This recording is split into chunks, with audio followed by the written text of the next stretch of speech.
মেয়েদের জন্য বিনামূল্যে স্নাতক পর্যন্ত শিক্ষা সম্প্রসারণ করা হয়েছে।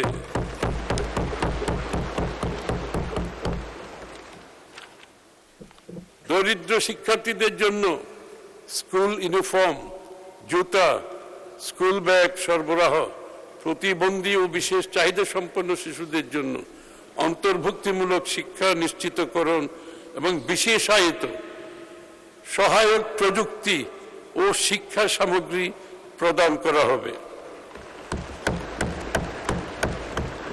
ছাত্র ছাত্রীদের পুষ্টির চাহিদা মেটাতে সুস্বাস্থ্য নিশ্চিতকরণে মিড ডে মিল কর্মসূচি চালু ও পর্যায়ক্রমে সারা দেশে সম্প্রসারণ এবং ছাত্রী ও শিক্ষিকাদের স্যানিটেশন ও হাইজিনকে প্রাধান্য দিয়ে স্বাস্থ্যসেবা নিশ্চিত করা হবে। টাই এলো ইনোভার, যেন আপনি লাইফে থাকেন রেডি প্রতিদিন।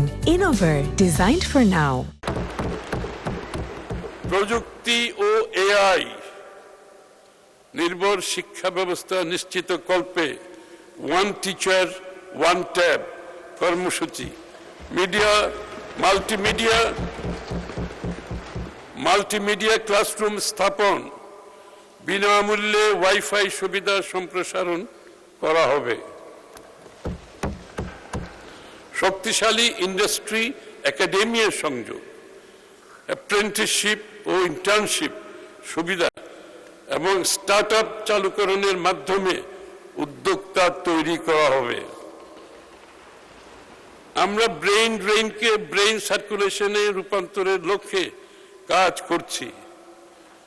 বিদেশে বসবাসরত বৈশ্বিক জ্ঞান, দক্ষতা, অভিজ্ঞতা সম্পন্ন উচ্চশিক্ষিত বাংলাদেশিদের দেশের শিক্ষা ও গবেষণা ব্যবস্থার সঙ্গে সম্পৃক্ত করার উদ্যোগ গ্রহণ করেছি। সরকার গবেষণা ও উদ্ভাবনে গুরুত্ব প্রদান এবং কার্যকর পৃষ্ঠপোষকতা নিশ্চিত করবে। আমরা মাদ্রাসা শিক্ষার্থীদের ধর্মীয় শিক্ষার পাশাপাশি বিজ্ঞান, গণিত, ইংরেজি ও তথ্য প্রযুক্তি শিক্ষার মান উন্নয়ন, কর্মমুখী প্রশিক্ষণ কর্মসূচি চালু করতে চাই। আমরা শিক্ষা খাতে আগামী অর্থবছরে শিক্ষা খাতে বরাদ্দ জিডিপির 2% উন্নীত করে মোট 1,36,606 কোটি টাকা বরাদ্দের প্রস্তাব করছি।